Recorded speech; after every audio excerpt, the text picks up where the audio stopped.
Before we begin, imagine this. A desperate rancher rides across deadly desert land with his newborn baby dying in his arms.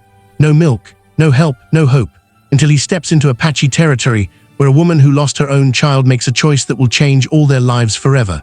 This is a story of survival, sacrifice, and the unexpected bond that created a family no one saw coming. Make sure you like, subscribe, share, and tell me in the comments where you're watching from. Now, let's get started with this story. Thomas Riker rode hard across the dusty plains, the kind of ride that tore a man's body apart but kept his heart from collapsing under the weight of grief. His newborn son, Joshua, lay bundled against his chest, barely making a sound, that terrified Thomas even more. A strong baby cries. A fadding one goes quiet. The child's breaths were thin, weak, and growing shorter with every mile.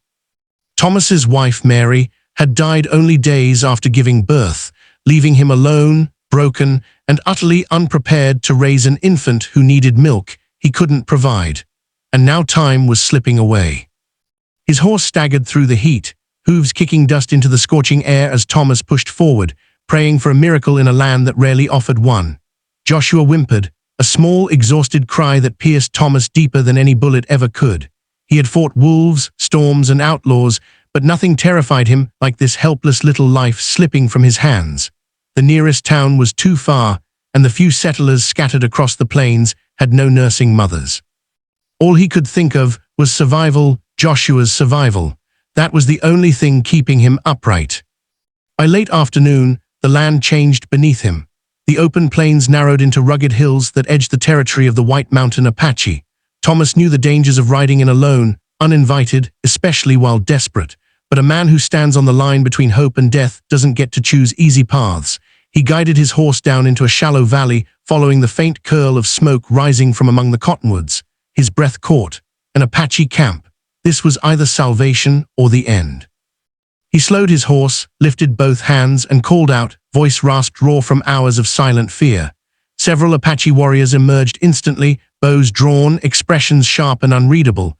Thomas didn't move. Instead, he gently held up the tiny bundle in his arms, forcing his voice not to break as he spoke. "My baby," he said. "He needs milk. Please, I beg you." For a moment, nothing stirred except the wind whispering through the trees. Then a woman stepped forward from behind the warriors. She moved with quiet authority, her long dark hair braided with red and white strands, her face strong but softened by empathy when her eyes fell upon the infant. She approached carefully, studying the child's frail breathing, the dry lips, the pale skin. Her voice was calm when she asked, "His mother?" Thomas swallowed hard, barely able to force the words out. "Gone 3 nights ago." The woman nodded once, something shifting behind her gaze, recognition or memory. She extended her arms. "Give him to me." Thomas didn't hesitate. He handed over the only piece of his heart left in the world. She examined Joshua gently, then sat beside the fire, pulling aside her dress and getting the baby to her breast.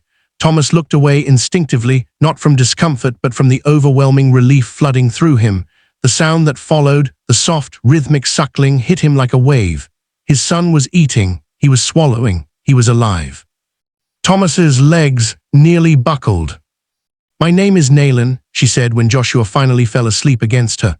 "My own son died last winter. He was small like this one, but I still have milk." Thomas's breath shook. Her words were a gift wrapped in tragedy. She looked at him with a depth that only someone who had known loss could hold. "He needs many feedings," she added. "If he leaves now, he will not survive." Thomas nodded, heart trembling. "Then I'll stay," he said, "as long as he needs." Days passed with an unexpected gentleness. The Apache watched Thomas cautiously, but they allowed him to remain because of Naylan. She fed Joshua every few hours, held him close, soothed him with quiet songs that seemed to breathe life back into him. Each morning Thomas woke terrified he would find the tiny chest still, but each morning Joshua was stronger. His cheeks filled out, his eyes brightened, his tiny fingers curled with newfound strength, and slowly Thomas began to breathe again too. He worked to earn his place, gathering wood, hauling water, repairing saddles.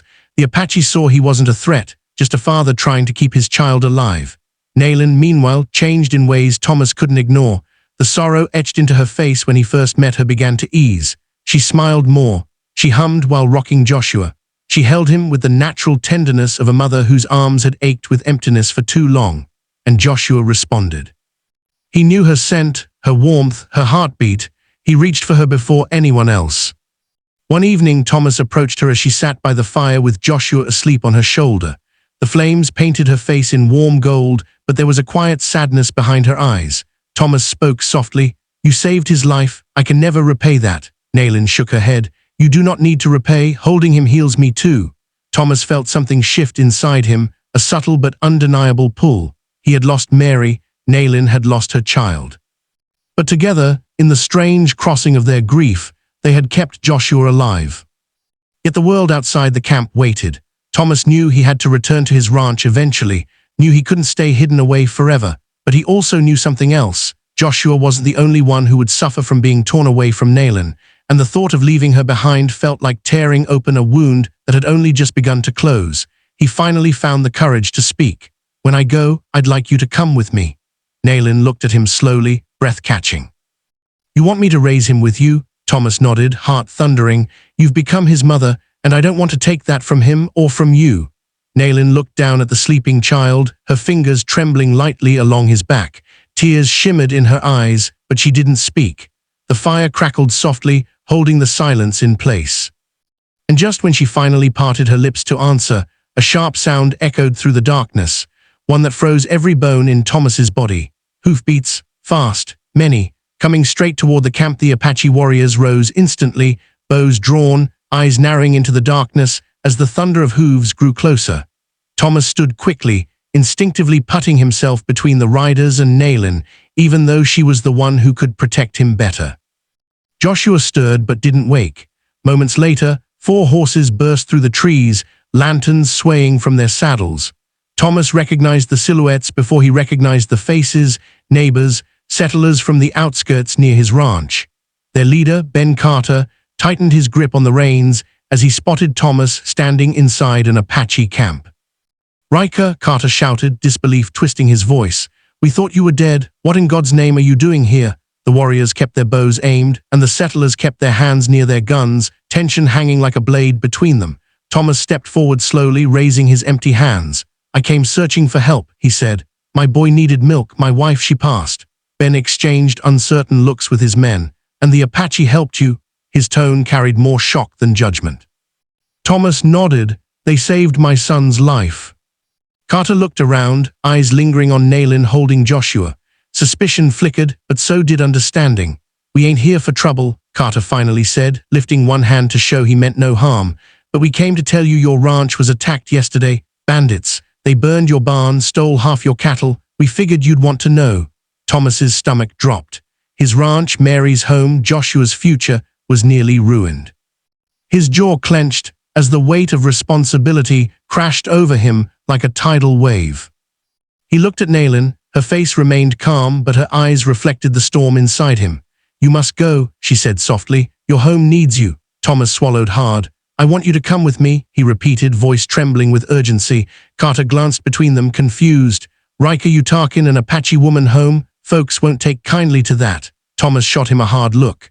"I don't care what they take kindly to. She saved my son." Naylin gazed down at Joshua, brushing a thumb across his cheek. "If I leave, it must be with my people's blessing," she said quietly. She turned toward the elders who had been observing in silence. The oldest among them stepped forward, his expression unreadable. After a long pause, he spoke in a steady tone. "The child is strong because of her. The father honors her.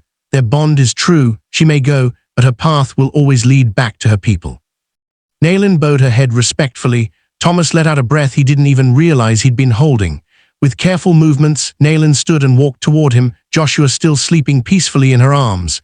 She placed the baby in Thomas's hands, but her fingers lingered, reluctant to let go. "We will go together," she said, voice soft but firm. Thomas nodded, gratitude tightening his throat. "Then let's go home." The journey back to the ranch took 2 days. Carter and his men rode ahead to scout the trail, while Thomas and Naylin followed. Joshua was fed and comforted through every stop, and he grew more alert with each passing hour. Thomas watched Naylin with quiet awe, her patience, her strength, the way she moved through the world with grace even in unfamiliar territory. At night, they camped under the stars, and in the stillness, Thomas felt something he had not felt since Mary died. Hope. But not the hope of replacing a past love, rather the hope of building something new, shaped by survival, respect, and the gentle rhythm of a child's heartbeat. When they finally reached the ranch, Thomas's chest tightened. The barn was charred black, tools scattered, fences broken, smoke still stained the air. Naylin took it in with steady eyes and placed a reassuring hand on Thomas's arm. "This can be rebuilt," she said. "A home is not made from wood. It is built from the people who live in it." Her words struck deeper than she realized. Thomas nodded, feeling strength return to his bones. They set to work immediately, Carter helping repair the fences, Naylin tending to Joshua while gathering what supplies remained inside the house. Days passed, then weeks, and slowly the ranch began to breathe again. Thomas rebuilt the barn with help from neighbors, some offering support, others offering judgmental stares at the Apache woman living under his roof. But Thomas didn't waver. Every time he saw Naylin rocking Joshua, humming softly in her native tongue, he knew he'd made the right choice. And Joshua, now stronger than ever, reached for Naylin with absolute trust. She had become the mother he needed, not through blood, but through love and sacrifice. One evening, after the barn was fully rebuilt and the cattle had been recovered, Thomas found Naylin standing outside beneath the moonlight. Joshua was asleep inside, and the quiet night wrapped around them. Thomas stepped beside her. "You've given my son a chance at life," he said softly, "and you've given me something I never expected, a second chance at living." Naylin looked at him, her eyes reflecting both the moon and the uncertainty in her heart. "I do not know if I belong in your world," she whispered. Thomas took her hand gently. "You belong wherever Joshua is, and wherever Joshua is where I want to be too." Naylin's breath caught. For the first time, she allowed herself to imagine a life beyond grief, beyond loss, a life shaped by new beginnings. "Then we will raise him together," she said softly, "as a family." Thomas felt warmth spread through him, a feeling he had thought died with Mary. He nodded, stepping closer. And just as he opened his mouth to speak, a faint rustle sounded behind them, Joshua stirring awake, letting out a small, sleepy cry. Naylin smiled. "He calls for us," she whispered. Thomas smiled too, realizing the truth in her words. Not for her, not for him, for both of them, for the family they had become. They walked back inside together, toward the child who had saved them as much as they had saved him. And that was the moment Thomas Riker understood. Sometimes the family you lose isn't the end of your story. It's the beginning of a new one.